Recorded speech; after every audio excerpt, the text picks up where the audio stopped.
Got a Bull Rush t-shirt on, check. Little Bull Rush hat on, check. Welcome to another marvelous episode. Shout out to Bull Rush. Bull Rush sent me some swag.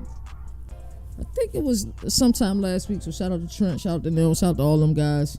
Truly might have make some things happen. We've been in a lot of conversations with them, and just know that yes, we will be partnering with Bull Rush this upcoming season. Everything should be finalized soon. But on today's docket, we got a lot to talk about today. I feel like I was just talking to you guys if you just watched College Football Showdown Live. I got another show coming up tonight at 8:15 Eastern Standard Time over at CFB Nation. We're doing Overreaction Monday, man. So we're just giving you guys countless content. We give you 4 episodes here a week. We went live twice yesterday. Yesterday was like a double header yesterday. So that was real fun to do. So just shout out to all the love and support, man, that we've been receiving for the show. We greatly appreciate it, man. And we just getting started. I promise you, we're just getting started. And a lot of conversations, a lot of cool conversations, and what a time to be alive. That's truly how I feel. On today's docket, we can get into some into the news stuff. Diego Pavia is kind of pissing a lot of people off right now. And I mean, let's be honest. I mean, he's been up. You know, Vanderbilt was able to upset Alabama last year. They gave Texas a run for their money, ended up losing the game. So he's been chapping, and I think he's starting to piss a few people off. Paul Finebaum has made a lot of, you know, anytime he talks, I know I like to listen. I like to hear what he's talking about. Also enjoy his show as well. But he's going to be talking about some BCS and, you know, how he feels about the BCS and whether or not he believes that we should stick to the computers. Also, we're going to talk about the Pac-12. Some people believe that, you know, the things that Teresa Gold has been doing and it seems that she's been trying to do to restore the roar of the Pac-12 is, you know, kind of just an afterthought. But I think the things that she's been doing is kind of magnetic, and I couldn't disagree more with some of people's beliefs and how they feel about the Big 12. Also, we're gonna get into Lindy Sports, did ACC projections. I love this time of year. I told y'all magazine season. It's gonna be 2 full weeks of magazine talk. So if you haven't seen these magazines, so they did their ACC projections. Of course, as always, there's things that I agree with. I really respect Athlon Sports. I respect Lindy Sports. So we'll continue our series on that. And also on today's docket, I saw something really interesting on 3 earlier. CBS listed their top 50 players for the 2026 NFL draft. And there were a few names that were omitted that didn't make sense to me, but you know, much of the NFL draft process doesn't make sense to me. It's like we omit the tape and the film from the college football season, and if these players perform well and, you know, pro days and at the combine, all of a sudden they're just these marquee players. Also, it's a loaded episode today. We're going to do a Governor's Rewind. ESPN did a piece this morning, and I really want to talk about it. I thought it'd be a great fit for Governor's Rewind. They did the college football most unbreakable records, so we're going to look at that today as well. Governor of College Football, hashtag go CFB. CFB Nation, your only college football destination. Let's get it.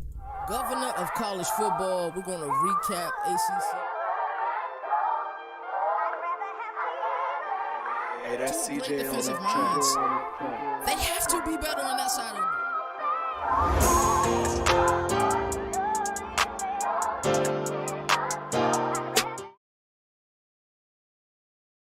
Alrighty, it is Wednesday, June 18th, 2025, man, and we got a lot to talk about, man. Things are getting unchy. You can tell we're getting close to the college football season, and the way that I can tell is that, you know, we starting to see people really get upset over a lot of stuff.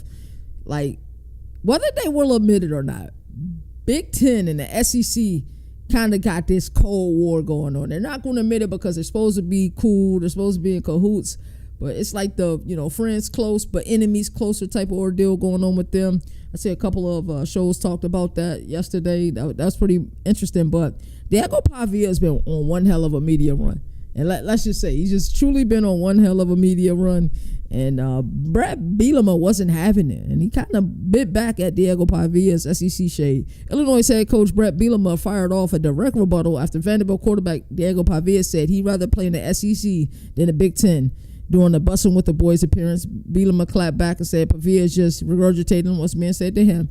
I think that's important because a lot of times what you hear people say, sometimes it isn't their original thought.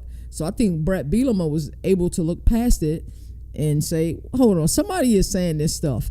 But to hear Diego Pavia say, hey, I'd rather play in the SEC than play in the Big Ten, he may truly feel that way. especially the love that he's gotten down there in Nashville, especially after that big win. We seen his family.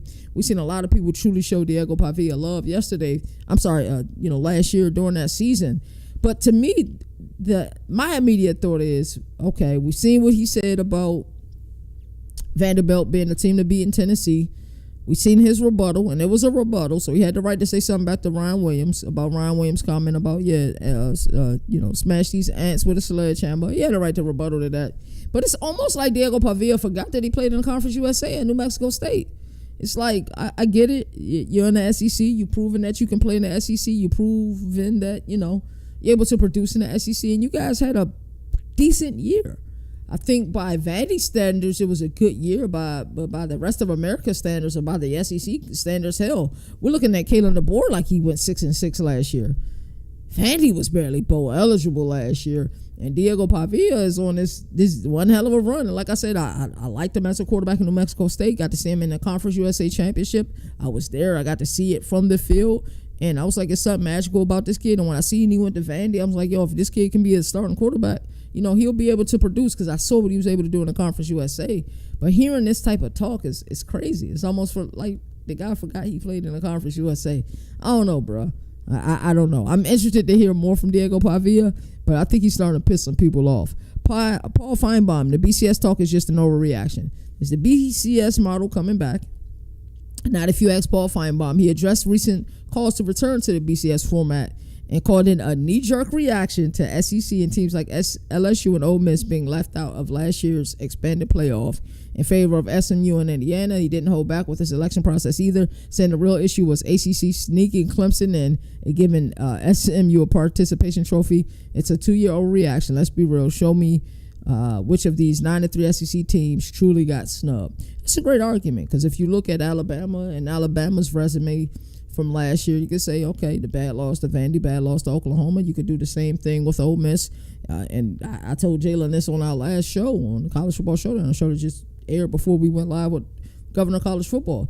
I said that, when I saw Ole Miss beat Georgia the way that they beat Georgia handedly last year, I said, this team probably is the best team in all of college football. That's truly how I felt.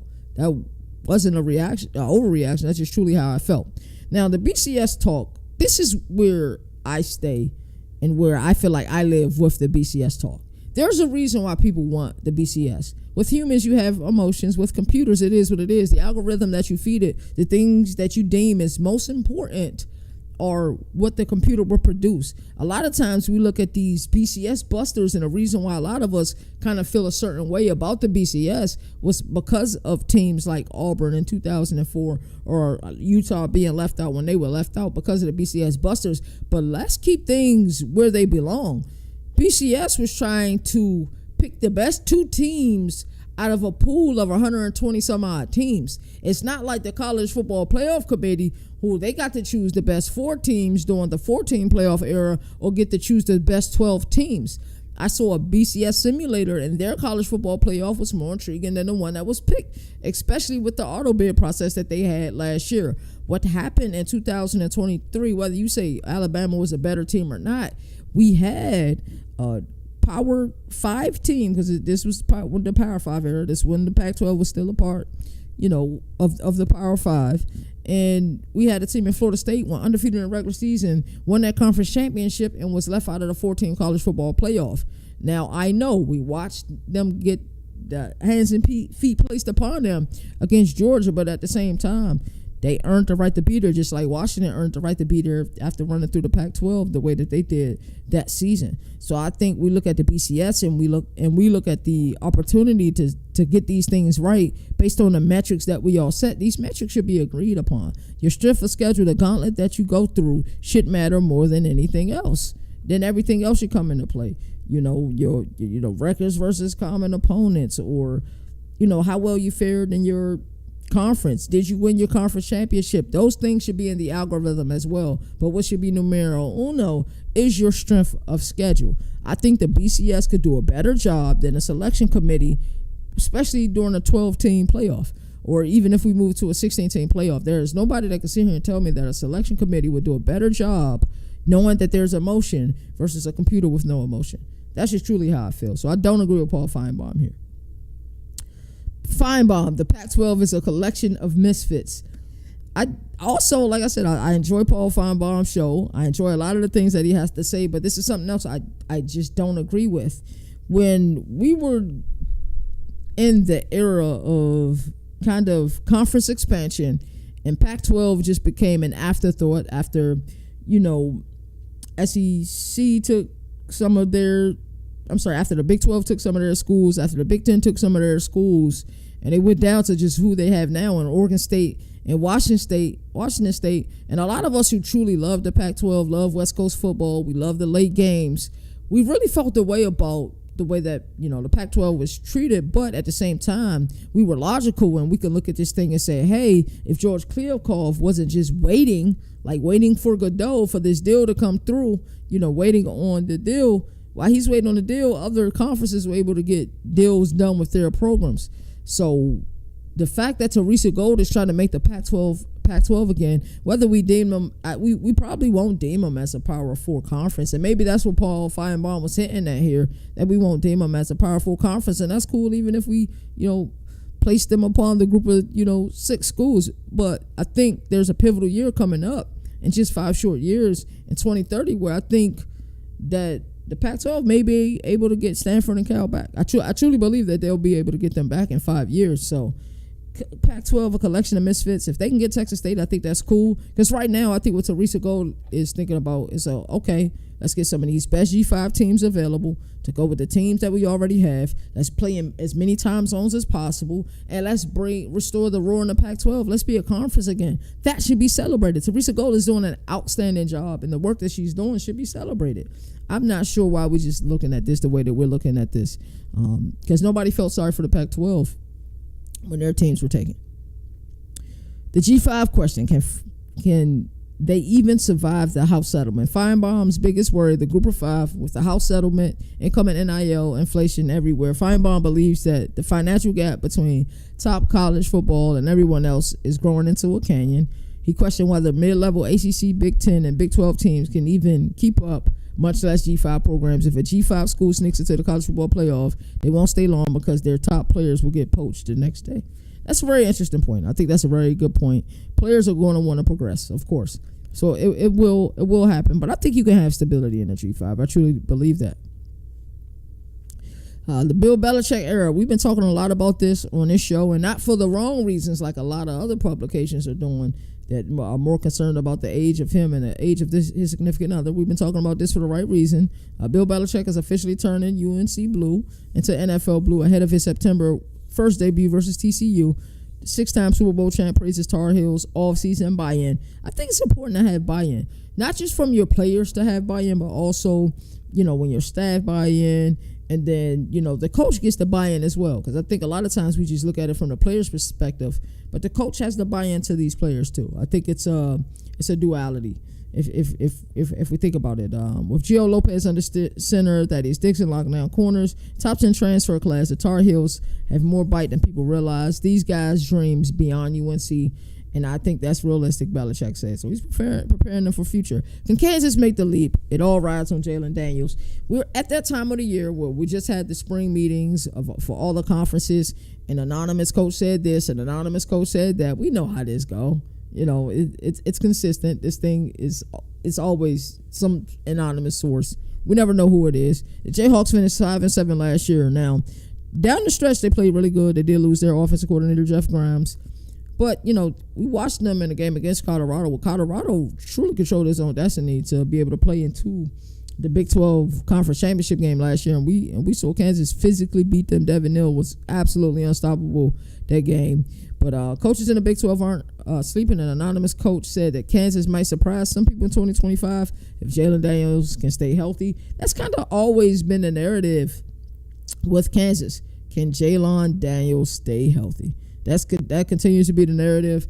Daniels has a lead upside, but his injury history is a concern. If Kansas can find receivers in fall camp and Daniels stay on the field, this team could be a dark horse in October. And their season starts August 23rd versus Fresno State. So we're going to go ahead and get into our Governor React segment. I'm excited for today's show, man. I'm really ready to turn up. So let's get into it. Governor Reacts, Lindy Sports, ACC picks Of course, there's going to be instantly things I don't agree with, but we're going to go down the list. And I love the way that Lindy Sports did it. They did good news, bad news, kind of telling you, hey, this is what we're looking at. This is how we feeling right now. Here's the good, here's the bad. And then, of course, I'll give my opinion on it. So they have Clemson finishing number 1. That should surprise nobody. Clemson should be number 1 in everybody's book, in my opinion. And not even just with, the ACC. Clemson has national title hopes. They have a national championship hope. And Dabo Swinney, like I continue to say, if he's able to do it in this era, of college football, and do it his way, oh, man, I can't wait for his run. I promise you. I promise you, man. Dabo Swinney going to be telling a lot of people a lot about themselves who doubted this man and who question whether he should still be coaching at Clemson. And he's going to prove a lot of people wrong. So the good news, anchored by 4 potential first-rounders. Bad news, running back depth is shaky post Maffa. And, the Haynes injury lingers. I think they'll be fine at running back with Gideon Davidson. Clemson is a really good team. Love the coaches that they have on their roster. Kate Klubnik is a stud. Garrett Riley calling plays for him. The wide receiver room is really good. They'll be fine. I think Clemson will run right through the ACC. I don't think they'll have any problems. And their season, I think we're going to see week 1 in the college football season. We will be there. It's the Battle of Death Valley. And we're going to see that game and see that game from the sideline. And I promise you, Clemson's going to bring it. And LSU should bring it too because they're really 2 great teams. I'm more excited about that game than I am the Ohio State and Texas game, just being honest. And I'm ready to see what they bring. Miami number 2. It's a lot of people really believe in Miami. I think and I can see why. Yeah, from one perspective, I can see why. You see that Mario Cristobal has been able to recruit, get a guy in the portal, like a Carson Beck at quarterback. We know that if Carson Beck is locked in, he could truly deliver. He really can. High turnovers last year, but he still was able to produce. And then I think truly, that Alabama game, if they was able to come back and that game ended the way it ended after the way it started, I think some of us will be viewing Carson Beck differently. So I can see why publications are high on Miami or have high hopes for Miami, but I think number 2 is just way too high. I truly think they're way too high. And there's a team, and you guys should already know. If you've been watching the show, you should already know who I think is the second best team in the ACC. Number 3, SMU. Good news is the quarterback room. Of course, everybody loves Kevin Jennings. Bad news, top 2 receivers and key defender gone. Rhett Lashley is a brilliant mind. I mean, their inaugural season in the ACC, they went 8-0. That's moving up, from the G5 ranks to the P4 ranks and going 8-0. That's spectacular. That's truly spectacular. So they got SMU at 3. I don't agree with Miami at 2. SMU could be at 3 if the team that I have at 2 is at 2. Florida State at 3, I don't agree with that. But they say good news, Gus Malzahn's higher. Bad news coming off a 2-week season with nowhere to go but up. How does Tommy Castellano play? Did we see him play similarly to how he played last year, where he kind of protected the ball at BC? Hopefully he's able to make some plays with his legs. I know he has an injury, but the news that I've been seeing is that, Castellanos is going to be okay. It'll be good seeing him. I hope he's at ACC Media Days again. Was able to talk to him at the breakout room last year at ACC Media Days. It'll be interesting to see. Like, I still believe in Mike Norvell. I just don't see them as the 4th best team in this conference. Not right now. If they're able to play and, we can see the production on the field, maybe, but right now I don't see them as the 4th best team in the conference. Now, that doesn't mean that they won't be a good middle of the road team in the ACC. Is there a way that they can go 7-5, 8-4? Yes. Will they win 2 games just 2? Hell no. That won't happen. So it'll be interesting. So I'm interested to see. But like I said, I'm a Mike Norvell fan, and I'm rooting for him. Louisville at 5 is preposterous. It truly is preposterous because I think Louisville, when you look at their schedule, you look at Miller Moss is going to have the biggest chip on his shoulder. I like Chris Bell at wide receiver. Their running back room, Duke Watson is starting on 90% of the teams in college football. Like, he's that good. There were times that I think he got more with less carries than Isaac Brenner. Isaac Brenner is one of the best running backs in the country. That tell you they got 2 dynamic running backs. And they got an offensive line that's going to play. Jeff Brom is doing such a great job there in Louisville. I'm telling you, this Louisville team is going to be scary. And if there's a team that I think that can compete with Clemson, I'm not saying they'll beat Clemson, but a team in the ACC that can compete with Clemson, I believe it's Louisville. I truly believe that it's Louisville. So Louisville being at 5, I don't agree with that, Lindy Sports. Louisville should be higher up. I think Louisville is better than Florida State. I think Louisville is better than SMU, and I definitely think that Louisville is better than Miami at this point. Pitt at number 6. I like Pitt at number 6, man. Shout out to Pat Narduzzi, returning 14 starters. Kyle Lewis is must-see TV, and I'm going to foreshadow here on CBS's top 50 players list heading into the 2026 draft. Why Kyle Lewis wasn't on there, it just doesn't make sense to me. It just doesn't. Bad news is a brutal schedule, but Pat Narduzzi is just one of those guys that if you're around him, you just going to automatically like him, man. He's a solid dude. Pat Narduzzi actually follows me on Twitter, so shout out to Pat Narduzzi. And like I said, Kyle Lewis is must-see TV. They'll wreck somebody's season. Their defense is arguably the best unit in the entire ACC.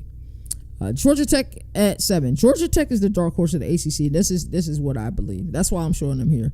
Georgia Tech is really a dark horse. Georgia Tech is one of those teams in the ACC that's built like an SEC team. They're going to win on the line of scrimmage. That's what Brent Key wanted. Brent Key was the offensive line. He wants to win not only on the offensive line, he also wants to win on the defensive side. They have really good players.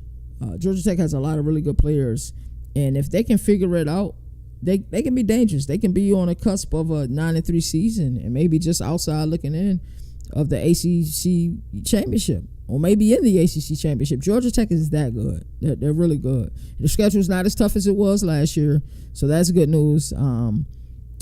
Bad news is they need a few lucky breaks to jump higher. That's what Lindy Sports is saying. Haynes King enters year 3 down there. There was some speculation of whether Haynes King will transfer, but if he can produce offensively and be able to produce through the air, look out. Georgia Tech is one of those dark horses. Watch out for Georgia Tech. Duke. I thought about Duke, and Lindy Sports had them at number 8. And number 8 is somewhere around middle of the road. I can see it. I don't think Manny Diaz got enough credit for what he done in year 1 at Duke. I really don't think he got enough credit. Because I think he did a pretty damn good job. They did get Darian Mensah. They had to pay top dollar for him. But he's the future. Bad news schedule offers no mercy. But like I said, I like Manny Diaz. If this defense can perform, they get what they believe they're going to get out of Darian Mensah. It'll be interesting. Syracuse, man. Everybody knows at this point. I'm a Fran Brown fan. Will Syracuse have that sophomore slump? That's really the question when I think about Syracuse. The good news is Ricky Collins at quarterback. Bad news is not Hunters anymore. Hunted now. And like I said, I'm a huge Fran Brown guy. I really like this introductory press conference there. We saw in flashes last year. Syracuse did have a bad loss at Stanford last year. But there were really some games that they were impressive. Miami, who needed that game to play in the ACC championship, and Syracuse handled them and was able to send Clemson to the ACC championship, and then Clemson ultimately made the college football playoff a season ago. North Carolina at 10. Yesterday, I talked a lot, and the day before, I talked a lot about caliber. Well, actually, not the day before. I didn't go live. Yesterday, on both episodes I did yesterday, I talked a lot about calibration, and I think there's just certain programs we're kind of calibrating to see where they at. I believe the Tar Heels are one of those teams where we're just calibrating. We want to see where they at. And week 1, we're going to find out. They play Sonny Dykes and company. They play TCU. I believe that's a Sunday or a Monday game. It'll be really interesting. I can't wait to see the Tar Heels this season. NC State, where we at? Where NC State this year? They had a mass exodus. The portal turnover was bad. It was really bad, and I agree with Lindy Sports there. I'm not sure where I'm at with NC State. NC State was one of those teams that I had high hopes for last year. It just didn't translate. I'm interested to see what's going on. Virginia Tech at 12. I think Virginia Tech will be better than 12. Some of you guys will call me a homer, but I believe that Brent Pry's seat is hotter than anticipated. But Kyron Drones, it's got to be weird for him because in the offseason, he worked out with Cam Ward and Shador Sanders. They're now playing at the next level. And Kyron Drones is talented. I don't think Tyler Bowen's system, their former offensive coordinator, really fit his skill set very much, if I'm being honest. But, it is what it is. Boston College at 13. I think Boston College should be better at 13 than 13. It's just difficult because the middle class, the ACC has a rich middle class. So I think it's so difficult when you're trying to project these teams and predict how well they're going to play this upcoming season. I just think it's extremely difficult. But if you look at Boston College, one thing that I noticed instantly, and it was kind of the Bill O'Brien effect, is how much more tidy things were last year versus the prior year at Jeff Hafley. And that's no shot at Jeff Hafley because I think Jeff Hafley is a fantastic person. But even talking to Nino And he was just telling me how different the aura was being in the building. And Nino's been a full season credential member there. I think he's heading into his 4th year, maybe, being credentialed there. And he's at every home game. He's at the practices. Nino is a staple within the Boston College media room. So it's just interesting, and I can't wait for him to debut his episode. He's got a really special show coming up for you guys, so I can't wait for everybody to see that. But watch out for Boston College this year. Bill O'Brien is going to do the work. We know 100% that Bill O'Brien is going to do the work, so don't doubt that man at all. Bill O'Brien is going to do the work. Believe that. Wake Forest at 14, I think it's fitting. I have nothing to say about that. We got a new coach, 24 new transfers. Bad news is too many unknowns. This is Lindy Sports saying that. I'm not saying that. So it's a rebuild. It'll be interesting. It's quick, and it's sad how quickly it can happen in this sport where your team goes from a competitor in the conference to you're 100% rebuilding. Virginia, man, Jalon Morris, man, getting him from North Texas. We know that Elliott is on a hot seat, but I think Jalon Morris will help this team. It's just that the ACC, they're just on the bottom tier of the conference, if we're being honest, right? Stanford and Cal at 16 and 17, I think goes to show you what I was saying about the Pac-12. And they've projected them to be, that low in the conference, and I don't think they're far off. Cal has lost too many players, bro. They lost Jaden Ott, they lost Jack Entries. I just don't see how they're going to have a fantastic season. Stanford is naturally going to have some turnover with their head coach being fired. So it'll be interesting. I think ACC ball is going to be exciting this year. There's not a conference I'm more excited for. Other than a Big 12, this upcoming season, I'm excited for ACC ball as well. I can't wait to go to ACC Media Days and chop it up with a lot of really good people. But I don't think Lindy Sports is too far off with how they feel about this. So, my final verdict is LSU is a playoff caliber team. I have them currently right now in my college football playoff. Clemson's a legit contender. Clemson can win it all. If at the end of the season, the headline reads, Dabo did it his way, smoking a cigar, listening to, Frank Sinatra, I did it my way, I'd be like, yeah, I can see it. I can 100% see it. And I think Clemson should make a deep playoff run. When I say Louisville can make the college football playoff, I believe they can make it and kind of make it the SMU route. I think they'll be a little bit more competitive in a playoff game. But yeah, watch out for Louisville this team. I don't think Louisville has enough stock. I don't think they have enough eyes on them to be, completely transparent with you. So we're going to get into our next segment. Next segment is Governor's ruling, and we're going to look at CBS top 50 players of the 2026 NFL draft. So I'm not going to lie, I got a little bit upset when I seen this list. Some of it is good, some of it is really good. I can't lie, but when I seen this list, I wasn't the happiest camper. We'll go over these 50 players, and it's going to be interesting. So the top 50 players of the 2026 NFL draft. They have Arch Manning at number 1.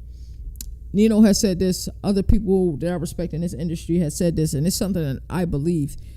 It's not a foregone conclusion that Arch Manning will forego his senior year and enter the NFL draft after one season in Austin. I think everybody thinks that's what's going to happen. And can it happen? Absolutely. But can it also happen where he's like, yo, let me play one more year down here? One full season as a starter now. Yeah, he could absolutely leave this year and head into the draft. But I don't think it's a guarantee. And I think too many people are just expecting him. And he can have a great season and decide to stay, right? The money is good, and we know the Mannings, if they don't like the team with the first pick in the draft and he's projected to go first, he will go back and play another season.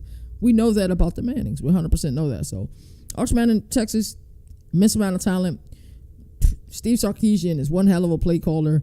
He's going to put Arch Manning in positions to win. So Arch Manning will produce this year, and I can see it.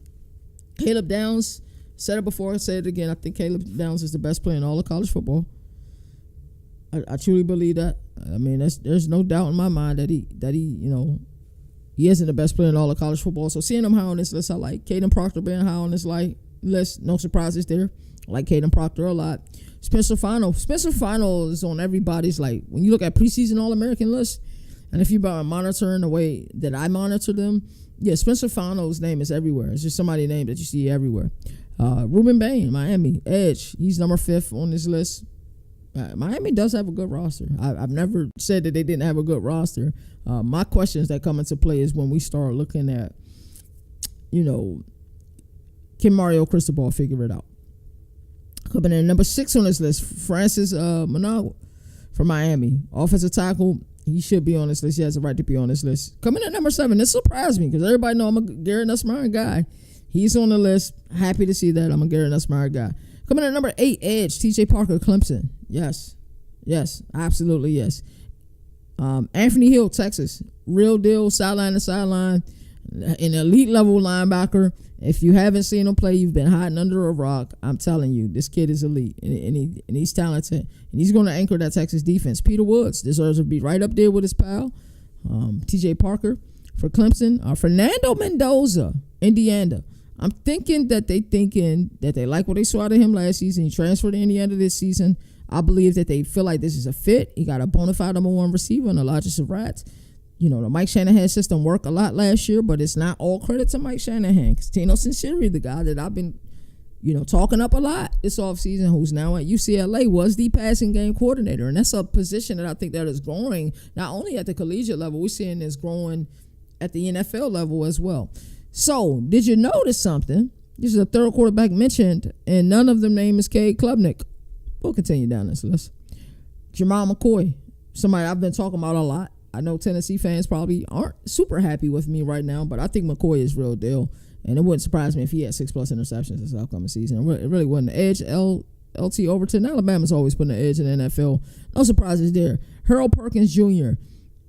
I'm expecting a lot from LSU this year. I'm truly expecting a lot from LSU this year. And if they don't make the college football playoff again, we have legitimate concerns with Brian Kelly. We really do. Wide receiver Antonio Williams, I was surprised they had him this high. And Jalon had said something earlier where he said, he was like, I think Antonio Williams is the best receiver on that roster. I like West Coast. I prefer West Coast's game. Now, we look at Antonio Williams, and I've been waiting for a breakout season. This year could very well be his breakout year, but it's just interesting. Number 16, Drew Aller. Is this the 4th quarterback on this list? Or is it the 3rd? We got Arch Manning, Garrett Nussmeier, and Mendoza, and then we got Drew Aller, 4th quarterback now. Drew Aller. I like Drew Aller. Make no mistake about it. Huge Drew Aller fan. Penn State is high up there on my list too. When you look at how well a team has been constructed, and it's just James Franklin. Can you make it happen? You have the players to make it happen. So still, no Cade Klubnik, edge Mateo, Ungale. Oregon, he deserves to be on this list 100%. Duke's cornerback, Chandler Rivers. Yes, I get it. Edge, Mason Thomas, Oklahoma.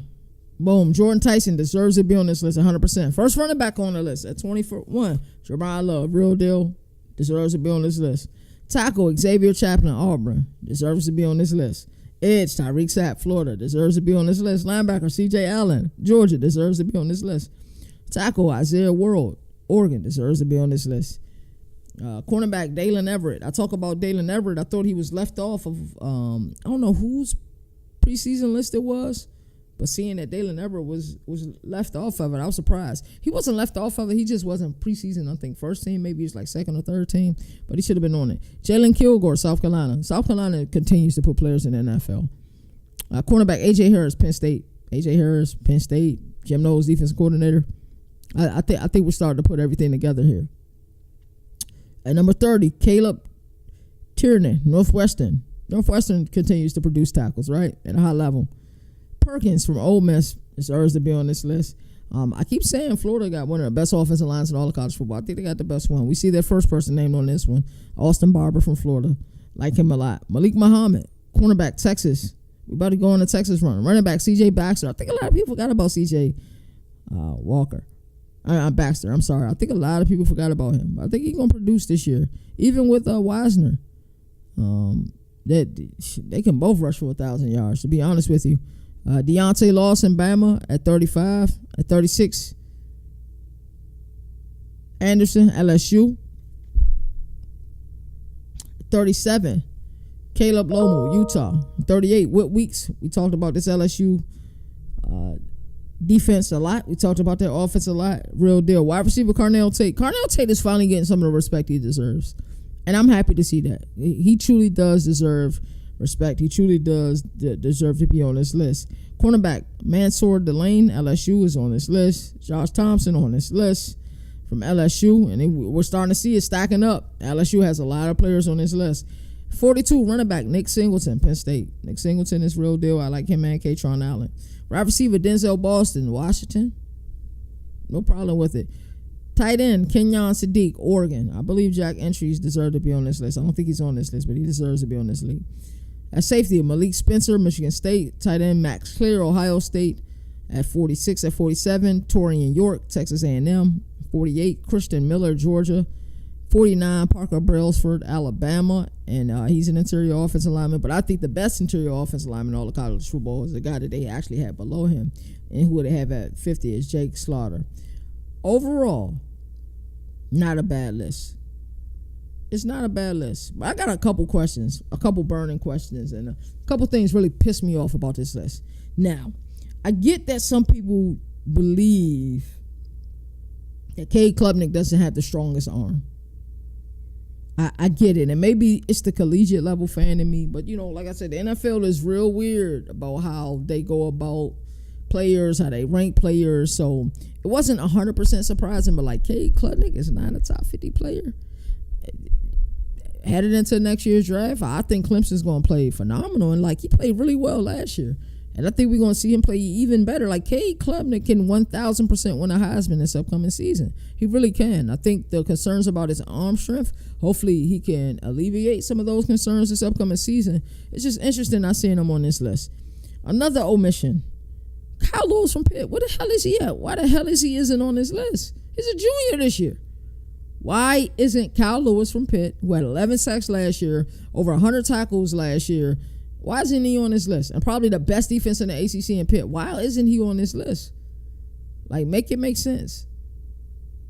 Those are two players who I believe deserve to be on this list, and they're not on this list. Some of my favorite picks, though, if we're looking at this, I love the Eric Singleton pick, wide receiver at Auburn. I love the fact that they got Mateo Uiagalelei on this list.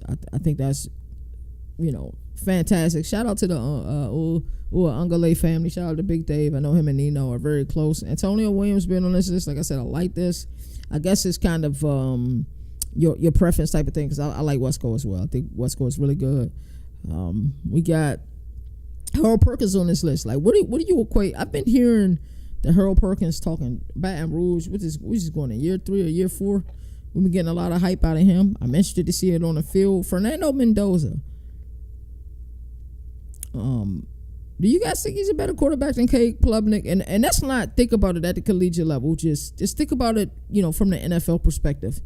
Is Fernando Mendoza a better quarterback than Cade Klubnik? There's nowhere in my mind I can say that. But like I said, the NFL is real weird about how they pick their players. And granted, I'm not going to sit here and say that I don't watch the NFL. I watch the Buffalo Bills. If the Buffalo Bills aren't playing, I'm probably not watching the NFL. I didn't watch the Super Bowl this year. After the Bills got put out, I don't think I watched any more of the playoffs. Like, that's just who I am. But it don't matter what level college football is. If a good college football game is on, I'm 100% watching it. That, no doubt in my mind, I'm 100% watching it. So, CBS, I think they did okay on this list. There are some places that I agree. I just 100% disagree. The fact that Kyle Lewis isn't on this list just doesn't make sense to me. And maybe enough people haven't seen him yet. Or maybe NFL execs don't feel well about something about Kyle Lewis. But the kid could just straight up play. And if you got Anthony Hill on this list, who's a stud, then Kyle Lewis should be on this list for sure. So we're going to go ahead and take an ad break, and then we'll get into our last segment of today's show. We're going to do the CFB Nation, the Governor's Rewind, rather. So stay tuned. Don't go nowhere. Look at you out here using all these other sports books, and you ain't even using the best one. BetUS. Get 125% match bonus when you use the promo code CFB Nation. Yeah, you heard me correctly. 125% match bonus on your first deposit using that code CFB Nation. We know that college football is in the off season, even though we don't celebrate that. CFB Nation, we do college football 24/7. But there are plenty of things for you guys to bet on. Who will have the most wins? OKC Thunder or Cleveland Cavaliers? Can Luka and LeBron make it all mesh to make it to the play-in tournament? Maybe you're a college basketball guy ready to risk it all for Florida to make it to the big dance. Basketball isn't for you? Maybe you're a football guy. Well, BetUS got you covered with this year's UEFA Championship. Can Liverpool or Barcelona win it all? Will Erling Haaland or Harry Kane lead their teams to victory? May is going to get popping when the Kentucky Derby hits town. BetUS has you covered in that way too, with all major horse racing events. Point is, type in that promo code CLB Nation and go get that money. Alrighty, so for our Governor's Rewind, we're going to take a look at a list that ESPN did, and they did college football unbreakable records, and I'm kind of excited to look at this list, talk about this list. It's important for me that we continue to talk about the past. Never forget about the past. If you want to know where you're going, you got to know where you come from. You 100% got to know where you come from.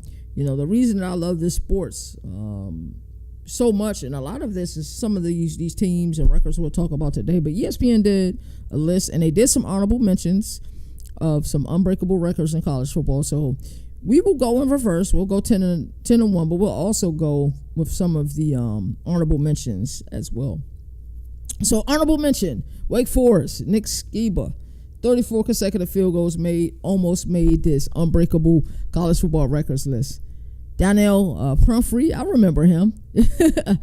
6,405 career rushing yards, most ever, still somehow underappreciated. I remember him smaller back.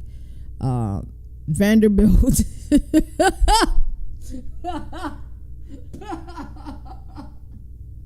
Hey, this one caught me off guard, bro. Y'all got to bear with me, man. I'm going to try and get this one out. 0 touchdown passes for the entire 1993 season. Hey, bro. That should be number one on this list. 0. See, this is why Diego Pavia is talking the way that he's talking, bro. They treat him like a god in Israel, bro. 0 touchdown passes in 1993 is crazy work. This should be number one on the list, bro. Bar none should be number one on the list. Georgia, 13 turnovers in one game versus Georgia Tech in 1951. That's crazy. Nebraska, 403 straight sellouts dating back to 1962. Football in Lincoln is crazy. And let me tell you something. The sport is better when Lincoln is better. I truly believe that the sport is better when Nebraska is better. Mike Hart, 1,005 carries without a fumble. That's crazy. Shout out to Mike Hart, man. I remember that Michigan team that they had. Him, Chad Henne thing is possible. Mario Manningham was one of the wide receivers. Breeston, what was his name? Sonny Breeston, was it? They had a really good team that year. 1,005 carries without a fumble was phenomenal. That deserves to be on this list as well. Dominic Davis, 36 straight completions for ECU back in 2011. I can't get over this 1993 Vanderbilt, bro. I can see if this happened in like the 50s or 60s, or you know, when people was running the ball heavy, but 0 touchdown passes for the entire season, bro. That's crazy. That's crazy, man. Alrighty, so let's get into the top 10. Saban's coming in number 10 is Saban 100-game win streak versus unranked teams. Say what you want about Nick Saban, but 14 years without losing to an unranked team is crazy. That's not just dominance, it's discipline. Texas A&M finally ended it back in 2021. Remember how bad that of a year that was for Texas A&M with the walk-off field goal. But for over a decade, Alabama never slipped on a trap game. 100 straight game win streak versus unranked teams, that deserves to be in the top 10. That probably won't happen again. And it's crazy that year, remember Texas A&M lost to App State that year. They lost to another team they had no business losing to. And that was after the year, I believe, that they had a very good recruiting class. Or maybe that was 2022 where they had that elite recruiting class. But that's crazy. 100-game winning streak versus unranked teams. That's phenomenal. So that's coming in at number 10. Coming in at number 9, we got Patrick Mahomes, 819 yards in one game in 2016. That's, 819 yards. That isn't a typo. He threw for 734 yards, ran for 85, and nearly beat Oklahoma by himself. The game felt like Madden on rookie difficulty with controller batteries dying mid-drive. That's crazy, bro. 819 total yards is crazy. But that's peak college football for real. Marcus Allen went on a tear in 1981, 5 straight 200-yard games. And I think originally Marcus Allen was a fullback. Allen rushed for 2,342 yards and started the season with 5 straight 200-yard games. That's crazy. This was before load management, before portal rotations. Dude was built like an Iron Man trophy.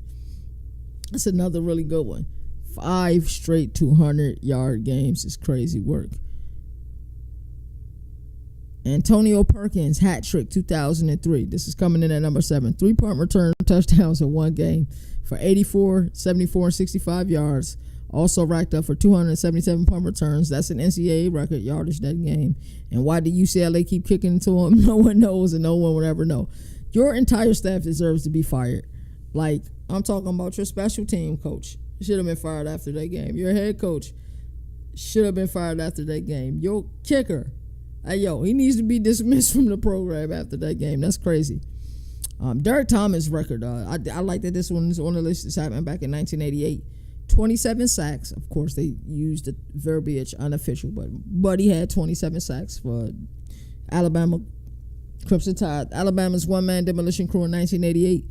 They didn't even track sacks back then. That's crazy. That 1988 was what, 37 years ago? So the official record is 24. But 27 in 11 games is crazy. If those stats counted today, Thomas will still hold that record by a mile. And I would certainly have to agree with that one. My phone is going off. That's crazy. John Reeves coming in at number 5. John Reeves, 9 interceptions in one game. This was in 1969. There were 9 picks, 66 attempts, only 12 points scored. Florida lost to Auburn 38-12, but somehow Reeves kept throwing. Today, you're benched at 3, maybe 2. That's crazy. 9 interceptions, 66 times you threw the ball. You only scored 12 points. You got picked off 9 interceptions, John. Whoever his coach is was the coach. He must have had ultimate faith in John Reeves, because that's crazy. Coming in at number 4, Oklahoma's 472 rushing yards per game back in 1971. Barry Switzer's wishbone was different. We ran a lot of wishbone, too, on some of the teams that I played for growing up. But they didn't just run, it flew. 472 yards per game in an 11-game season. It's crazy. That's 100% crazy. 407. Like, do we realize how much? Like, if somebody throws for that amount of yards every game, we're going ballistic. They rushed. They ran the ball for that. Like, you knew they were going to run. It's like the Green Bay Packer power sweep. Like, you know it's coming. Can you stop it? That's execution at its finest. And this is around the same time period, right? We look at the Green Bay power sweep and how pivotal that was at the NFL level. Then you look at the wishbone and how pivotal and how unstoppable it was at the collegiate level. But knowing what somebody's going to do and not physical enough to stop it is crazy. It's 100% crazy. Coming in at number 3. This one, I'm glad that they had this one on here. I'm truly happy they had this one on here. Florida State, 14 straight top 5 finishes. You know how dominant that was? Bobby Bowden, man. 1987 to 2000. 14 straight top 5 finishes. That is discipline at an elite level. A very elite level. 14 straight top 5 finishes. 1987 to 2000. Think about the consistency it takes to be elite for 14 years in a row. To play a season, do well in the season. Alrighty, the off season is here. Let's go recruit our butts off and go do it again next year. 14 straight times. Top 5 finishes. And when you think about that, I think Saban's longest streak is 5 years. Bobby Bowden did it for 14. Saban's longest is 5. And you think about Alabama's dominance, but his longest streak is 5 years. 14 straight top 5 finishes. Imagine if we had the college football playoff during that era. That's crazy, bro. That's crazy that he was able to do that. That's truly incredible. Coming in at number 2, Barry Sanders, 1988 season. 2,628 yards in 11 games, 4 300-yard games, 43 total touchdowns. That doesn't even count the 222 he hung up against Wyoming in the Holiday Bowl. That's 2,850 yards if you're keeping it for real. And 238.9 yards per game. That's untouchable. Modern backs don't even carry the ball enough. That's why, when you look at the measuring stick or the marker for elite, running back play, and that's why what Ashton Jeanty did this year, this past season was so incredible.